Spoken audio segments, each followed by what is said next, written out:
សួស្តីបងប្អូនទាំងអស់គ្នានេះគឺជាត្រីក្រហមឬក៏គេហៅថាឈ្មោះម្យ៉ាងគឺត្រីទីឡាប់យ៉ាបាទនេះប្រភេទពួកក្រហមអញ្ចឹងរយៈពេលដែលខ្ញុំបានចិញ្ចឹមកន្លងមកគឺឥឡូវនេះវាបានធំធាត់រៀងក្រាន់ហើយមួយជាងមួយខាំហើយមួយកាលខ្ញុំទៅយកមកហ្នឹងគឺវានៅតូចប្រហែលជាប៉ិនកូនដៃពេលយកមកហ្នឹងបាទពេលនេះវាកំពុងតែធំរៀងក្រាន់ហើយអាចអាធំអាចអាំងបានខ្លះហើយអាធំ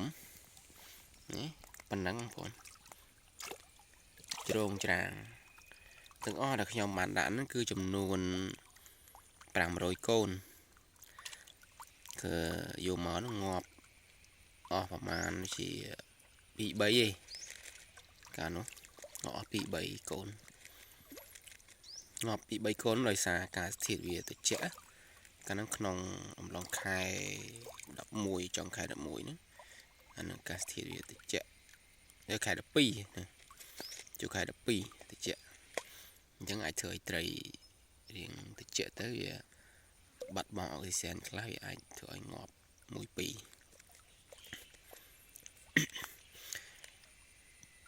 ប្អូនស្អាតទេមើលវារត់មើលហែលឃ្លាននៅណីហើយឥឡូវដាក់ចំណីឲ្យវាតិចមកហើយដើមគ្នាញ៉ៃ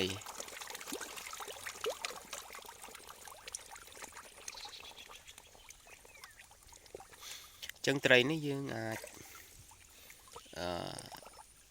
ចិញ្ចឹមវារយៈពេលទៅ6ខែ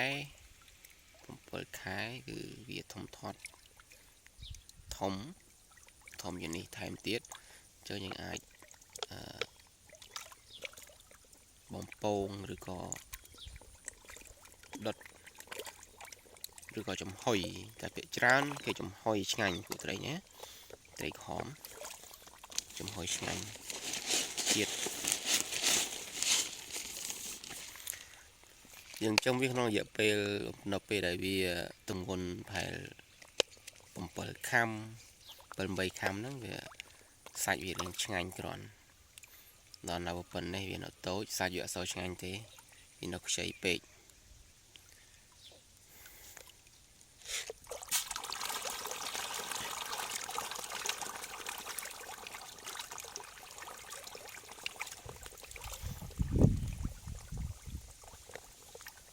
ចឹងយើងមានដងមួយទៅស្រះមួយទៅយើងទុកគ្រាន់ចំត្រីដើម្បីឲ្យទី1ត្រីក្រហមនៅពេលដែលយើងចំថាយើងមានអារម្មណ៍ថាស្រស់ស្រាយនៅពេលដែលយើងដាក់ចំណីឲ្យវាស៊ីយើងឃើញពណ៌វាស្អាតស្រស់ស្រាយលំហែភ្នែករបស់យើងអារម្មណ៍របស់យើង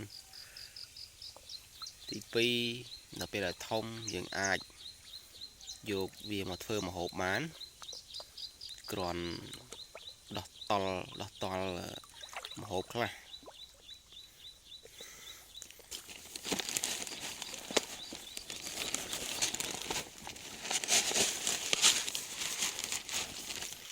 នេះចំណីប្រភេទចំណីក្រុង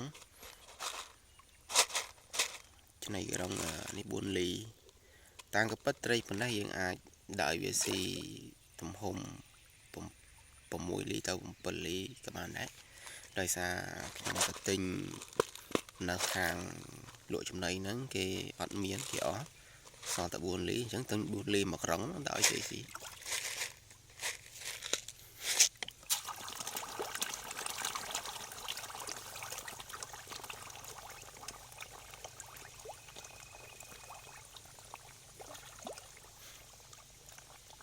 អញ្ចឹង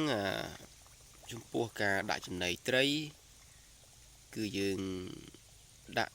2ដងឬក៏ទៅ3ដងបាទក្នុងមួយថ្ងៃចំនួនដែលយើងត្រូវដាក់ហើយត្រូវដាក់មានពេលវេលាច្បាស់លាស់យើងដាក់ចំណីឲ្យវាស៊ីពីព្រឹកម៉ោង8ព្រឹក ឬក៏ម៉ោង9ដាក់ឲ្យវាស៊ីម៉ោង8ព្រឹក9ព្រឹកហ្នឹងគឺនៅពេលបើកថ្ងៃមកដើម្បីឲ្យត្រីទទួលបានអុកស៊ីសែនគ្រប់គ្រាន់ទី2យើងដាក់លើកទី2គឺម៉ោង11បាទម៉ោង11ថ្ងៃត្រង់ហ្នឹងឲ្យវាស៊ីមួយសាទៀតយើងដាក់លើកទី3យើងដាក់ម៉ោង3បាទដាក់ម៉ោង3ឲ្យស៊ីមួយសាទៀតម៉ោង3ឬក៏អាចម៉ោង7ចូលម៉ោង4បាទប៉ុន្តែហាមកុំឲ្យដាក់ម៉ោង5ម៉ោង6គឺអាចធ្វើឲ្យត្រីស៊ីហល់ពេលយប់អត់សមអុកស៊ីសែនអាចធ្វើឲ្យត្រីងាប់បាន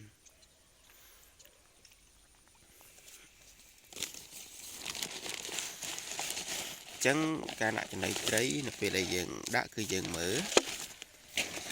ត្រីនៅពេលដែលវាស៊ីនៅពេលដែលវាស៊ីអានេះទៅដើមស៊ីចេះវាស៊ីមិនទាន់ឆ្អែតទេបើសិនបើយើងដាក់ចំណីគឺដាក់វាស៊ីអស់បើសិនបើដាក់យើងមើលវាស៊ីផងបើវាស៊ីមិនសូវស៊ីអាហ្នឹងវាចង់ឆ្អែតហើយ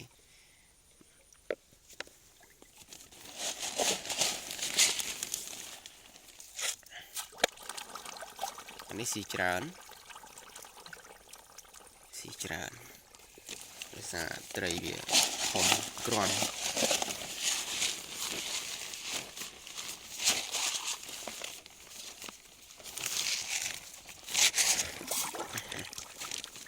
ហើយបដ